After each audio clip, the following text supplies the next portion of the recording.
নমস্কার বন্ধুরা, তোমরা কেমন আছো? আমি তো ভালো আছি। আজকে তোমাদের জন্য নিয়ে এসেছি সানডে স্পেশাল একটা চটজলদি ইভিনিং স্ন্যাক্স। এটা খুব সুন্দর রেসিপি। এর আগে কেউ করেছে কিনা আমার জানা নেই, দেখতে থাকো।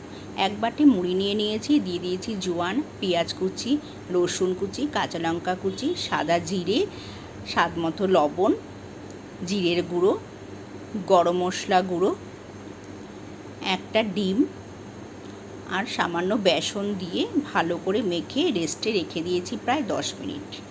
10 মিনিট পরে তেল গরম করে বড়ার আকারে গড়ে লাল লাল করে ভেজে নিয়েছি। দেখো কি সুন্দর লাগছে দেখতে বড়াগুলো। তো এরকম করে সন্ধেবেলা জাস্ট জমে যাবে।